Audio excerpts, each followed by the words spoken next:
Cláudia Rios está aqui na Ilha do Governador, na manhã de homenagem matinal do Instituto Canoa. Você vai acompanhar tudo que aconteceu aqui, as homenagens, a importância que eles falam sobre a educação e o resgate do CIEP. Nós temos aí um patrono disso aí, tá? Que foi um homem maravilhoso, foi um homem que eu digo sempre que foi a minha universidade, foi um professor na época, maravilhoso, que fez muita coisa nesse estado, tá? Eu estou falando aqui do professor Darcy Ribeiro. E pelo professor Darcy Ribeiro nasceu o Instituto Canoa, para não deixar que esse legado fosse jogado fora ou fosse esquecido. Nosso Instituto Canoa tinha uma sede. Infelizmente, a coisa de quase um mês atrás, uma sede, um espaço maravilhoso que foi cedido pelo presidente da casa, Dr. Celso, presidente da Sociedade de Medicina e Cirurgia do Rio de Janeiro, e nos colocou lá com todo carinho, com todo amor, com todo respeito à causa do Canoa e ao mestre Darcy Ribeiro. No decorrer desse processo, nós fomos conhecendo pessoas, fomos conquistando pessoas e fomos buscando pessoas devidamente que interagiam com o mestre Darcy. Doutora Damara, que linda! Obrigada, linda! Então, gente, eu estou fazendo essa abertura aqui. Eu escolhi, em nome do Canoa, em nome do nosso Instituto Canoa, convidar alguns amigos do Instituto para homenagear. Quase todos esses que vão falar daqui são pessoas que até aqui chegaram e apoiaram o Canoa de alguma forma, tá? No meio disso tudo, dessa caminhada toda, me veio um menininho muito bonitinho, lá no Ceará, chegou para mim, eu morava na Lapa ainda, eu estava casada, e morava na Lapa ainda, sentamos em um dia, o projeto Construindo Amanhã tinha uma certa pressa para ser apresentado à Prefeitura do Rio, à Secretaria, e eu conheci. E nessa conversa nossa, eu descobri um grande par meu no sentido da Ribeiro, né? Essa pessoa chama-se Pedro Porto Landim, ele está aqui me olhando agora, é um menino fantástico, se tornou meio que meu filho, eu cuido dele. Às vezes a gente briga, né, Pedro? A gente briga, chama atenção, ele anda comigo, enfim. E somos amigos em prol da causa, tá? E digo agora, né, que nós esperamos aí que alguma coisa boa acontecesse para o Pedro, e aconteceu. Pedro vai ser nomeado gestor da Feira de São Cristóvão.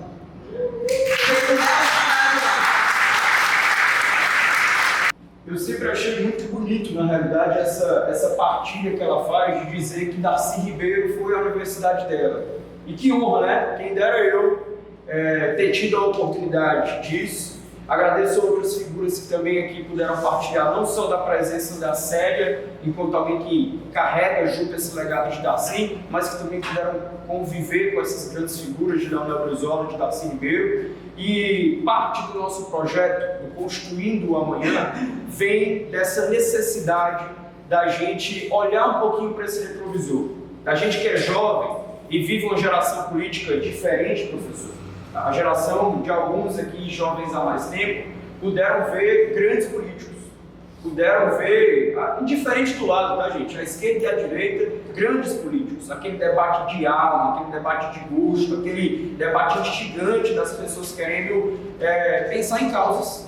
Desde do Franco Montoro, um pouco mais conservador, ao nosso Darcy Ribeiro, de outro lado. E eu sinto que ao longo dos anos, numa impressão pessoal mesmo, essa política humana, como ela falou, né, sentida, foi se perdendo.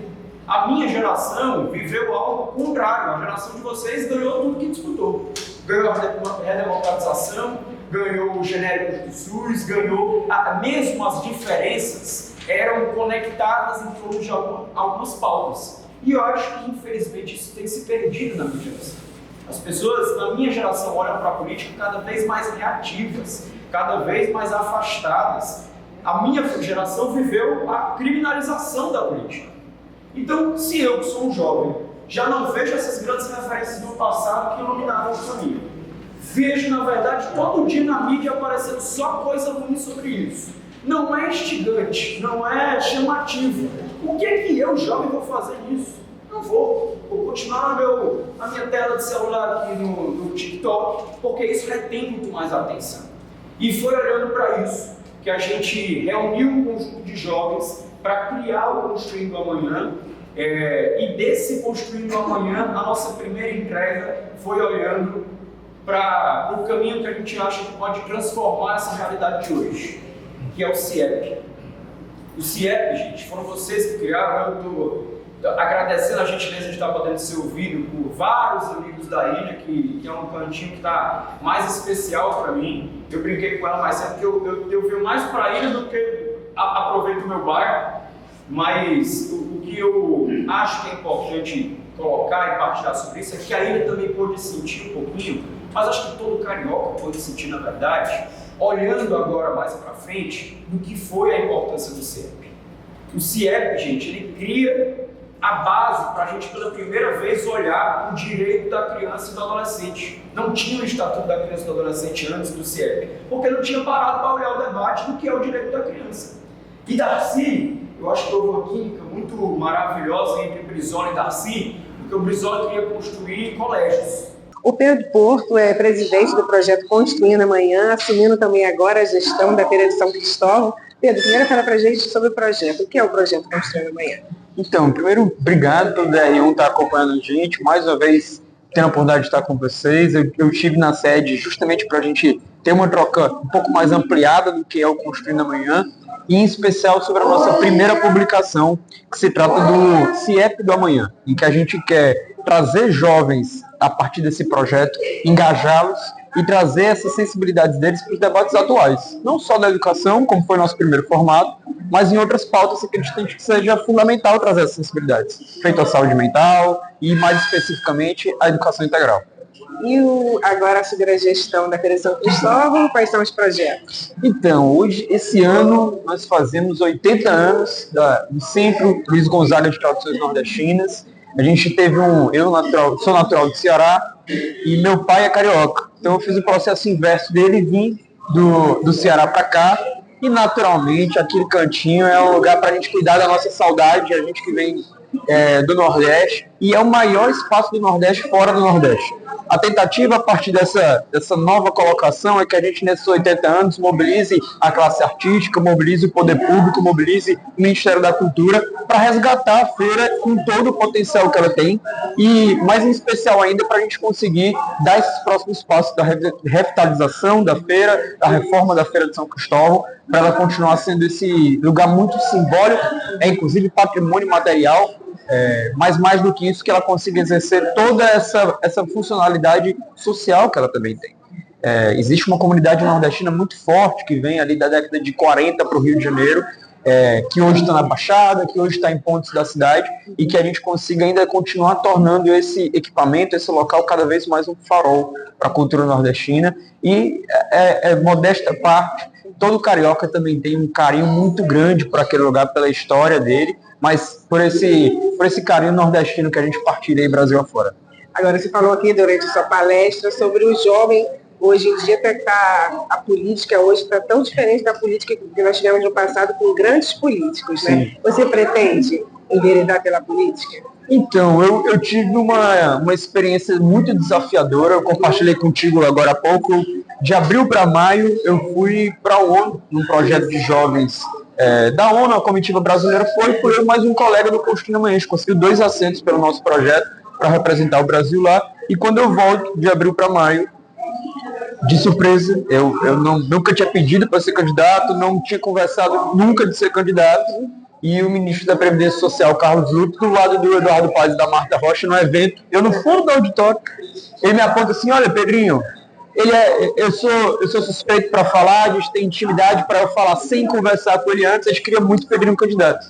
E eu tive 5 meses entre o dia que a gente recebe esse convite de se tornar candidato até o dia 6 de outubro. A gente colocou uma candidatura para vereança, mas mais do que eu em torno disso, a gente conseguiu colocar essas ideias, né, da educação integral, de uma juventude participativa, de uma renovação política que é fundamental, de uma oxigenação nessa política, porque as pessoas não estão conectadas, simplesmente. E aí, a partir desse processo, eu tive uma primeira experiência, um primeiro desafio. Se para frente eu vou novamente virar candidato ou não, só Deus sabe, porque para gente que vem de um lugar diferente, né, é muito desafiador, é particularmente desafiador para o nordestino ser candidato no Rio de Janeiro. Eu não tenho família com participação na política, minha mãe é psicopedagoga, meu pai é policial militar, os dois, inclusive, nem gostavam que eu estivesse envolvido com a política. Acho que até hoje não superaram, mas caíram de cabeça, caíram de coração, porque viram que é possível a gente juntar gente do bem organicamente nisso. E todo mundo está sentindo na pele essa fraqueza da política, das grandes representações que a gente tinha olhando para o passado. Hoje, em específico, a gente relembra a memória de Darcy Ribeiro, para ver, comparando o que é a política hoje em dia. Sabe? Muito mais reativa, muito mais distante, muito mais desconectada e sem o mesmo debate público.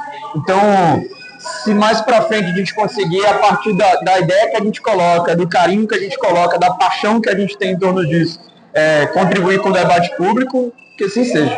Agradecer a esse ícone. Tem uma escritório de lá que dizia a ela: expôs à sua disposição. O espaço é teu para aquele projeto de percussão. Em cima de percussão. Tá? Eu sou Carlinhos Promenor, ex-menino de rua, criado na FUNABEM por 17 anos. Através de um concurso público com 60 mil pessoas, onde ninguém acreditava num menino de rua criado na FEBEM, sem nenhuma visita, consegui passar entre os 15 mais bem colocados no Brasil. Fui para São Paulo, tive minha formação militar e retornou ao Rio de Janeiro.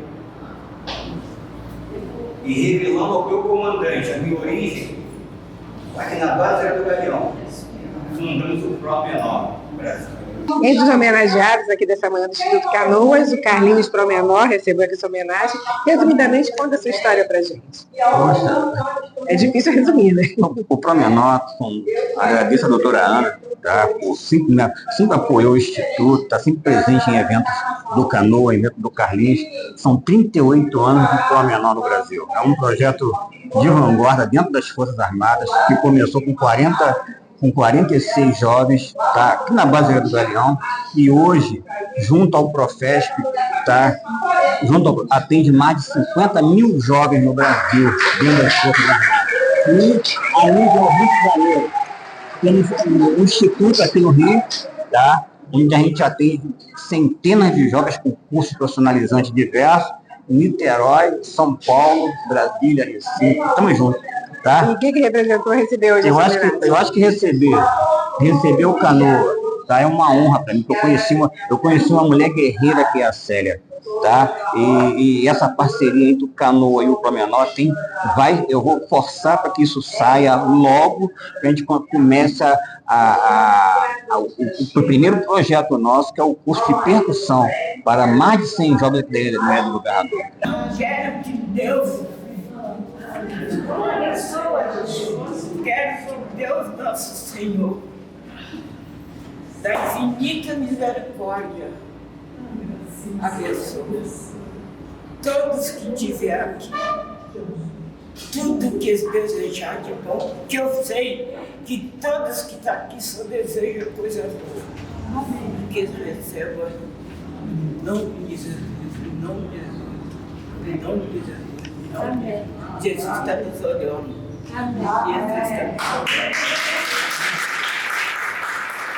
A grande homenageada aqui dessa manhã, dona Dorcelina Vieira, 102 anos, nasceu no dia 14 de janeiro de 1923. 102 anos, né, dona Dorcelina? 102.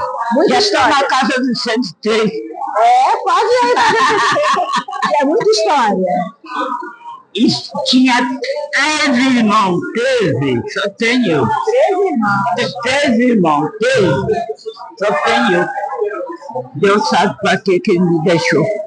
Enquanto eu estiver aqui, os pedidos que eu faço todo dia, para todo por esse mundo, que bom, continuo fazendo. O que está achando aqui hoje dessa homenagem? Levanto 4h30 da manhã, bora já. 4h30 todo dia você acorda? Todo dia, 4h30. Eu já estou de dente lavado, já fiz café, sento, quero meu santinho, bora. Não mesmo. O que a senhora achou aqui dessa homenagem hoje? Eu não esperava. Foi surpresa? Ela falou, mas eu até esqueci. Tá feliz, né? Feliz. Estou muito feliz, feliz. Aqui ao meu lado, Célia Davi, presidente do Instituto Canoa, realizadora aqui desse evento de hoje, com muitas homenagens, ao lançamento também do livro, nesse app do amanhã. Fala primeiro, Célia, sobre o Instituto Canoa, a proposta do Instituto. O Instituto Canoa nasceu porque eu tive a felicidade e o prazer de trabalhar com esse homem durante 4 anos no Instituto Alberto Pasqualini. Para mim, eu sempre digo, Darcy foi a minha universidade. Eu não tenho uma universidade, né? Tenho só metade, mas não tenho uma, sou formada.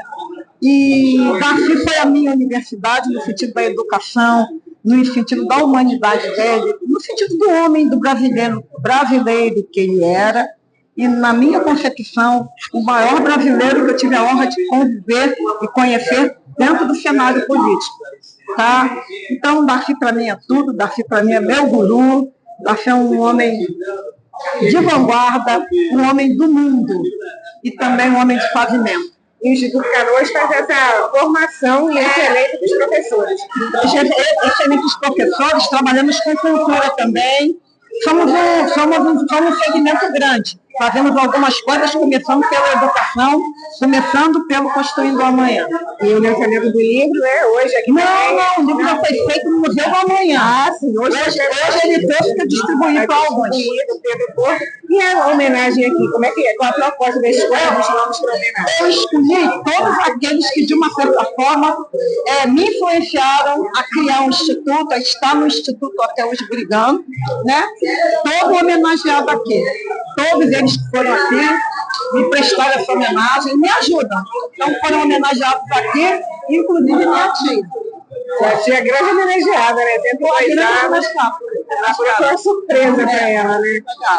Tenho grandes amigos, senti muito falta da doutora Ana aqui com a gente. Tá? Minha madrinha também. Diz que eu mandei um beijo grande que ela fez falta. Nossa, eu darei seu beijo. E esse é o primeiro de alguns projetos que vão ter esse ano, né? Quais são os próximos? Menina, nós estamos agora pensando na exposição Mulher Negra Mulher, que é um projeto que vamos refazer, porque ele já foi feito, e eram mulheres negras, foram 100 mulheres escolhidas, eu fui uma delas, e vamos refazer agora com negras mais jovens, mulheres mais jovens. Vamos fazer para a Secretaria de Cultura do Estado. Aí a vida para a gente vai cobrir também. Muita coisa. Tem muita coisa, né? Tem muita coisa boa que já está cobrindo. E esse evento também teve o apoio cultural do Jornal DR1, Sua Cidade, Seu Jornal, Compromisso com a Verdade. Até a próxima. Tá bom, meninas, muito obrigada pela presença. Vocês estarem aqui conosco, tá? Obrigada mesmo. Tchau, tchau.